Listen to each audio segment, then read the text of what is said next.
En este video vamos a trabajar sobre el tercer ensayo de teoría sexual, publicado por Sigmund Freud en 1905. El tercer ensayo se llama Las metamorfosis de la pubertad. En el primer ensayo de teoría sexual, Freud discute las aberraciones sexuales, pero también el carácter perverso de la sexualidad humana en general. El segundo ensayo se apoya en el análisis de la sexualidad humana perversa que se hizo en el primer ensayo, para exponer el desarrollo de la sexualidad de los niños. En este segundo ensayo, Freud explica su tesis de que la sexualidad infantil es perversa polimorfa. Les dejo los links en la descripción de este video por si quieren ver mi explicación de estos primeros dos ensayos. Vamos ahora al tercer ensayo, en el que Freud nos va a aportar otra pieza del rompecabezas de la sexualidad humana. Esa tercera pieza es la pubertad. ¿Por qué es importante hacer foco en la pubertad? Primero, porque ahí se constituye, según Freud, la organización sexual genital. Repito y retengan este término, la sexualidad genital. Va a ser muy importante. Es decir, según Freud, el sujeto va haciendo una transición de la sexualidad infantil, que es autoerótica y que involucra múltiples pulsiones sexuales independientes, oral, anal, fálica, pulsiones de crueldad, pulsión de mirar, etc. Es decir, es la sexualidad perversa polimorfa de la infancia. Bueno, se pasa de esta sexualidad infantil con sus múltiples pulsiones sexuales a la subordinación de todas estas pulsiones y de las zonas erógenas correspondientes a una organización sexual más o menos unificada y gobernada por la genitalidad. Las pulsiones parciales y las zonas erógenas se subordinan al primado de la zona genital. Y de la mano de este cambio, la sexualidad, que hasta entonces era predominantemente autoerótica, es decir, que el niño se orientaba a buscar su propio placer, pasa a estar orientada hacia un objeto, es decir, aparece un objeto sexual y una nueva meta que podría ser, por ejemplo, tener relaciones sexuales con ese objeto de deseo. En resumen, la pulsión sexual encuentra su objeto. Esta transición de la sexualidad autoerótica a la sexualidad orientada a un objeto se va preparando en la infancia, pero se termina de lograr, según Freud, en la pubertad. Entonces, si alguien vio el video sobre sexualidad infantil, tal vez recuerde que ahí hablábamos de 3 tiempos en el desarrollo de la sexualidad humana. El primer tiempo es el de la sexualidad infantil, autoerótica, perversa polimorfa. El segundo tiempo es la latencia. El tercer tiempo, la pubertad, es el de las elecciones de objeto, hetero u homosexuales, y de la constitución de la identidad sexual. Vayamos ahora al detalle de este tercer ensayo. Freud lo divide en 5 secciones. La primera sección se llama El primado de las zonas genitales y el placer previo. En esta sección Freud habla de la maduración sexual. En la pubertad hay cambios en el cuerpo, en particular en los órganos sexuales. Hoy sabemos mucho más que en la época de Freud acerca de los cambios hormonales. Toda esta revolución, esta metamorfosis, como dice Freud, provoca un estado de excitación sexual. Es lo típico que vemos en los púberes, cuando los vemos excitados, ¿no? Desbordados por las hormonas. Bueno, Freud hace énfasis en un rasgo paradójico de la excitación sexual. Y es que la tensión sexual, ¿no? En el modelo energético de Freud, esta sobrecarga de energía, este apetito sexual, esta excitación es displacentera. Y al mismo tiempo que es displacentera, la excitación también es placentera. Es decir, si vos estás en un juego sexual con una persona que te toca o que te besa en una zona erógena, te estimula, sea en los genitales, sea en el cuello, donde sea, puede haber un aumento de la excitación. Y este aumento de la excitación a la vez es doloroso y placentero. Es doloroso porque aumenta esa tensión, porque la excitación sexual siempre pide más, reclama más placer. Incluso un ojo, dice Freud, que no es un órgano sexual, puede ser estimulado por la belleza del objeto. Todo este aumento de la excitación se da en el juego del placer previo, del juego sexual, de las preliminares del sexo, que contrasta con otra forma de placer sexual, que es el orgasmo, es decir, el placer final, el placer de satisfacción, que es el más intenso y resulta de la descarga sexual durante el acto. Este placer, el de la descarga, es el que elimina la tensión interna, la tensión de la libido. El placer de la descarga, el orgasmo, es una de las novedades de la pubertad. Por una cuestión de maduración de sus cuerpos, los niños en general no experimentan este placer de descarga. En cambio, el placer previo, los preliminares del sexo, todo el juego de mirar, mostrar, poseer, tocar, acariciar, involucra distintas zonas del cuerpo. Y como ya nos explicó Freud en los ensayos anteriores, ese juego sí tiene sus raíces en la sexualidad infantil. Freud dice que todo este placer previo puede ser demasiado intenso y puede llevar a que el juego quede detenido en estos actos preliminares. Esto lo vimos en los dos ensayos anteriores al hablar de las perversiones y de los excesos en la sexualidad infantil. Si el sujeto tiene, por ejemplo, una fijación a mirar y es voyerista, o una fijación a mostrarse, a exponerse y es exhibicionista, o a poseer agresivamente y es sádico, bueno, puede ser que estos juegos, en lugar de facilitar la meta sexual genital, en lugar de ser pasos, ser jalones hacia este acto sexual, bueno, en lugar de eso, el sujeto queda detenido allí y en lugar de facilitar las relaciones sexuales, estas fijaciones las impiden. La segunda sección se llama El problema de la excitación sexual. Aquí Freud discute algunos factores que podríamos llamar endógenos, o sea, internos de la excitación sexual, como la acumulación de semen o los cambios químicos en el cuerpo. En particular, basado en la ciencia de su época, Freud especula que cuando no ha habido una descarga sexual en mucho tiempo, probablemente se acumulan ciertas sustancias que llevan a una mayor excitación. Es decir, que Freud nos está dando una interpretación fisiológica y química de la sexualidad. Esto es indiscutible que es así en el texto, pero a la vez, y esta es mi lectura, Freud también toma algo de distancia de estas interpretaciones químicas y endógenas de la excitación sexual, porque sugiere que por lo menos en algunos casos la excitación sexual es en parte independiente de la producción de estas sustancias genésicas.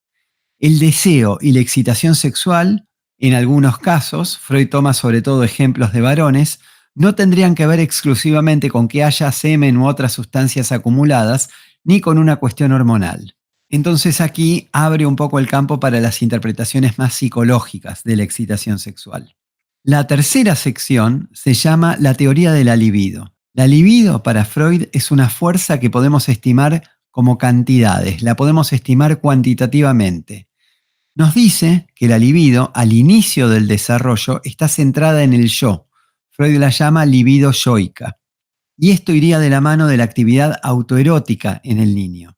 Pensemos una vez más en los casos típicos. El niño que se chupa el pulgar o que chupetea en el vacío, es decir, que estimula una zona erógena para producir placer.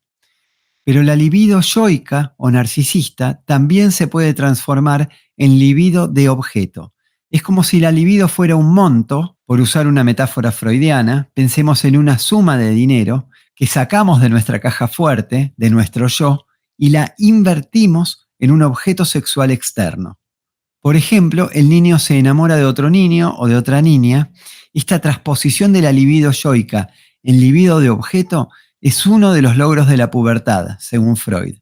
De nuevo, este es un proceso que comienza a producirse desde la infancia, pero que se consolida en la pubertad. La libido de objeto queda, por decirlo así, dentro del campo visual del psicoanálisis. Porque si uno escucha a un paciente, a un analizante, hablar, bueno, seguramente la asociación libre lo va a llevar en la dirección de sus objetos de deseo, sus objetos sexuales investidos libidinalmente. La libido va a concentrarse en ciertos objetos, luego va a abandonarlos, quizás a desplazarse a otros. En resumen, va a ir guiando la actividad sexual del individuo. Sin embargo, Freud también nos dice que esa libido de objeto puede a la vez volver a reconvertirse en libido narcisista o libido yoica, se vuelve para adentro. Estos procesos, nos dice Freud, son importantes para poder teorizar lo que sucede en distintas patologías, tanto en el campo de la neurosis como en el de la psicosis. La cuarta sección se llama diferenciación entre el hombre y la mujer. Y hasta ahora parece como si estuviéramos haciendo un popurrí, que Freud va saltando de un tema al otro, va tratando distintos temas. Pero Hay un hilo conductor que une todos estos temas distintos, porque en todos los casos él sigue hablando de las distintas metamorfosis de la pubertad.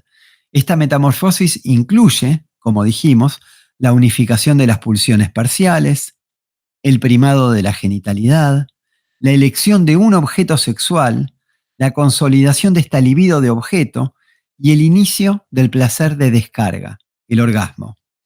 Pero ahora agrega algo más. La verdadera diferenciación entre lo masculino y lo femenino, dice Freud, se establece con la pubertad. A ver, ¿qué pasa en la infancia? Freud nos dice que aunque hay algunas tendencias de género, algunas diferencias entre varones y mujeres, en la infancia la sexualidad autoerótica, las zonas erógenas, son similares en ambos sexos. No hay grandes diferencias entre varones y mujeres. Y además, Freud sugiere, tema muy polémico, que la sexualidad infantil tiene un carácter predominantemente masculino. Uno de los puntos más controvertidos es que para Freud, y acá lo voy a citar literalmente, la sexualidad de la niña pequeña tiene un carácter enteramente masculino. Y después dice, la libido es regularmente de naturaleza masculina, aparece en el hombre o en la mujer e independientemente de que su objeto sea el hombre o la mujer. ¿De qué está hablando? Bueno, es una idea bastante confusa, muy polémica. Freud la matiza en una nota al pie que agrega en 1915, donde dice que los conceptos de masculino y femenino, la verdad, son muy complejos, son muy confusos desde el punto de vista científico, y que la feminidad y la virilidad puras no existen, ni en sentido biológico ni en sentido psicológico. Ya había hablado de esto en los ensayos anteriores, no somos todos bisexuales. Todos combinamos rasgos de ambos sexos, así como unimos actividad y pasividad, que a veces pareciera que fueran los significados que Freud le da a los términos masculino y femenino. Dice que en la infancia la zona erógena dominante en las niñas es el clítoris. Esta es la parte de su cuerpo que les da placer cuando se tocan, no la vagina. El clítoris, dice Freud, es el homólogo al glande en el varón, ¿no? A la parte más sensible del pene. Y el clítoris en las niñas, dice, es el centro de sus manifestaciones sexuales autoeróticas y masturbatorias. Pero durante la pubertad, dice Freud, la niña experimenta una oleada de represión sexual que afecta especialmente a la sexualidad clitoridiana. Y este es un proceso que Freud lo va a asociar con el cambio en lo que él llama la zona rectora de la sexualidad femenina. ¿Qué pasa? Del clítoris a la vagina. Y esta transición, este cambio, se termina de dar recién cuando la mujer inicia su vida sexual. En la época de Freud, en el matrimonio. En una metáfora muy rara, compara al clítoris con las ramas que usamos para comenzar un fuego y a la vagina con unos gruesos leños que son más difíciles de encender. El fuego se prende con el clítoris, pero por la represión, por la presión de la cultura, pareciera va pasando el placer del clítoris a la vagina. ¿Qué consecuencias tiene todo esto? Bueno, la represión de este disfrute sexual relacionado con la zona erógena del clítoris en la pubertad y esta especie de cambio forzado a la vagina nos deja con la sensación de que algo no va a estar bien en la vida sexual de la mujer. Freud sugiere que para las mujeres, a causa de todo este proceso, va a ser un poco más difícil lograr la satisfacción sexual y por lo tanto van a estar más predispuestas a la neurosis histérica. O sea, para Freud, la naturaleza de la feminidad normal prácticamente es la neurosis histérica. De nuevo, parece que Freud no se cuestiona si su visión de la sexualidad femenina no es en realidad un reflejo de la visión machista de la época, en la que las mujeres histéricas eran el objeto de estudio de psiquiatras hombres. O quizás uno podría decir, empatizando un poquito más con Freud, que bueno, él no tiene la culpa de este relato machista porque lo que Freud incluye como la naturaleza de la mujer era lo que él escuchaba en su práctica clínica con pacientes varones y con pacientes mujeres en esa época de represión sexual y de moral victoriana. Diremos algo más sobre este sesgo machista en Freud, pero Hablemos primero de una sección bastante larga, que es la quinta y última sección de este texto, que se llama El hallazgo de objeto. Aquí Freud va a plantear que durante la pubertad se consolida la importancia de las zonas genitales en la sexualidad, especialmente en el varón, que empieza a buscar un objeto sexual externo, una mujer en la versión heteronormativa. Freud explica que este hallazgo de objeto en la sexualidad es en realidad un reencuentro, ya que la primera satisfacción sexual del niño estaba vinculada a un objeto externo, el pecho materno. Es un retorno al pasado. El primer objeto, el pecho, se perdió cuando la pulsión sexual se volvió autoerótica. Y después, tras el periodo de latencia en la pubertad, se restablece la conexión con un objeto sexual externo, siguiendo el patrón que inicialmente se había establecido en la lactancia. Solo que ahora es quizás una persona, este objeto. Por ejemplo, una mujer en el caso del varón heterosexual. Freud dice que los primeros vínculos sexuales del niño, especialmente con la madre durante la lactancia, desempeñan un papel crucial en la preparación para la elección futura de un objeto sexual. Estos vínculos iniciales, marcados por la ternura, ¿no? Besar al bebé, alzarlo, cuidarlo, mecerlo, limpiarle sus partes, aunque no sean reconocidos explícitamente por los padres como un amor sexual, van libidinizando al cuerpo del niño, lo erotizan y establecen un modelo para sus futuras relaciones amorosas. Estos cuidados que están cargados de afecto despiertan la pulsión sexual del niño. Aunque para la madre es un puro amor asexual, ella será para Freud la primera seductora. La mamá y el papá, con su amor, le enseñan al niño a amar. Y hay un riesgo, dice Freud, en los excesos, en el exceso de libidinización, el exceso de amor por parte de los cuidadores. Podemos pensar, por ejemplo, en los riesgos de unos cuidados que estén demasiado sexualizados. Habla también de la angustia infantil. Dice que por lo general es una manifestación de la añoranza de los niños por las personas que los cuidaban, ya que este apego es similar al amor sexual. A los chicos, dice Freud, les pasa lo mismo que nos pasa a nosotros, los adultos. Tienden a angustiarse cuando están solos. Y cuenta una anécdota de un niño de 3 años que tenía miedo a la oscuridad y le decía a la tía, hablame, la tía que estaba al lado, ¿no? Y la tía le decía, pero escúchame, si yo te hablo, igual va a seguir estando oscuro, igual no me vas a ver. Y el niño le responde, hay más luz, tía, cuando alguien me habla. ¿Qué estaba pasando con este chico? No era la oscuridad lo que lo angustiaba, era sentirse solo, ¿sí? Cuando aparecía la voz del otro bajaba la angustia. En la infancia hay un intenso amor de los niños a los padres, pero a la vez se lo va como amortiguando a este amor, se lo convierte en ternura, es decir, se evita sexualizarlo. Esta maniobra, dice Freud, cuando está bien lograda, sirve para ir ganando tiempo, para que el niño no se sexualice demasiado antes de tiempo, para que vaya elaborando su sexualidad, para que en la pubertad esta atracción se transforme y se dirija hacia objetos sexuales que están fuera de la familia. Acá Freud va a hablar de la barrera del incesto, que es una restricción cultural y psicológica, que el chico va desarrollando durante la infancia, pero se consolida en la pubertad. La barrera del incesto es esta prohibición de elegir objetos sexuales dentro de la familia inmediata. Si la niña o el niño deben buscar su objeto de amor sexual fuera de la familia, se promueve que se mezclen las familias, que se vayan formando unidades sociales más amplias. Es decir, que la prohibición del incesto es un componente indispensable de la cultura. A este tema lo va a tomar el antropólogo Lévi-Strauss en sus trabajos sobre las estructuras de parentesco. Pero entonces, si hay que romper con la familia para autoafirmarse, bueno, vamos a ver aquí los procesos típicos de la adolescencia, en los que la niña o el niño tienen que enfrentarse a los adultos, desafiarlos, rebelarse. Nene, anda a comprarme una docena de huevos. No, mamá, no, estoy jugando a la Play, no voy nada. Volví a las 2. Sí, sí, le dice el nene y vuelve a las 5 de la mañana. Ahora, ¿qué pasa cuando un adolescente sigue teniendo a la mamá o al papá en el pedestal, cuando no logra cuestionar la autoridad de los padres? ¿Qué pasa cuando una niña queda demasiado apegada a su mamá o a su papá? podemos suponer que esa libido no puede redirigirse a un objeto exterior a la familia. Por eso Freud va a relacionar la frigidez de algunas mujeres con sus dificultades para superar este amor infantil. Una vez más, no habla de los varones impotentes, habla de las mujeres frígidas.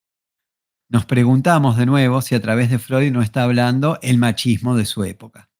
Freud sí habla de los varones que eligen a mujeres que tienen algún rasgo que recuerda a su madre y de las mujeres que eligen varones paternales. Esto lo podemos leer como una consecuencia del complejo de Edipo, quizás no completamente elaborado o superado en algunos sujetos. Y finalmente habla de otro tema muy polémico. Se pregunta si se puede prevenir la homosexualidad. Reconoce que los púberes y los adolescentes muchas veces realizan elecciones homosexuales, pero esto parece más bien parte del proceso de exploración y de construcción de la sexualidad. Esto no significa que el sujeto va a hacer una elección homosexual permanente. Esta experimentación hoy la vemos muchísimo más, se la ve mucho en la clínica.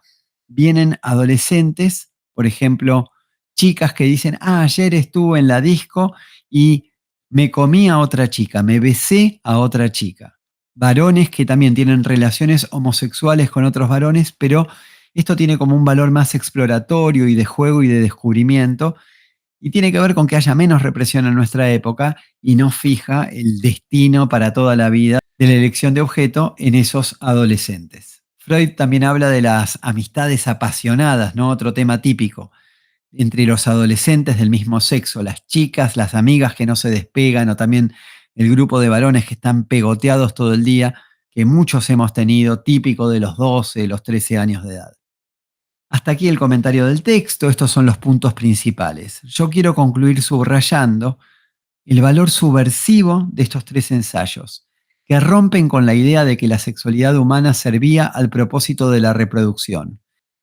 Era un ideal que estaba muy instalado en la época en la que le tocó vivir a Freud. Así que tal vez no pudo cuestionar tanto el machismo o el falocentrismo, pero yo creo que de todos modos su trabajo tiene un valor disruptivo y subversivo. Esta separación entre sexualidad y reproducción hay que leerla un poco entre líneas, porque Freud de hecho dice explícitamente que el logro de la pubertad es que allí la pulsión sexual se pone al servicio de la función reproductora, lo cual parece abonar a una lectura más biologicista y teleológica, ¿no? O sea, como que hay un fin de la sexualidad que es la reproducción. Pero tanto la clínica freudiana como la letra de estos tres ensayos realmente socavan, demuelen esta idea de que la pulsión sexual en los normales, entre comillas, esté al servicio de la reproducción. Además, Freud no censura las perversiones, no las considera crímenes, ni pecados, ni enfermedades. Al revés, revela el carácter perverso de toda la sexualidad humana. Freud desnuda así la hipocresía de la moral burguesa y victoriana, lo cual va a tener enormes consecuencias para toda la cultura del siglo XX. Muchísimas gracias por haber llegado hasta acá y por haber escuchado esta explicación. Si les gusta el trabajo que hago en este canal, quiero decirles que me suma mucho y me sirven un montón sus likes y sus suscripciones. Y también pueden leer en la descripción de este video otros modos de apoyar el trabajo que hacemos en este canal. Muchísimas gracias, nos vemos la próxima.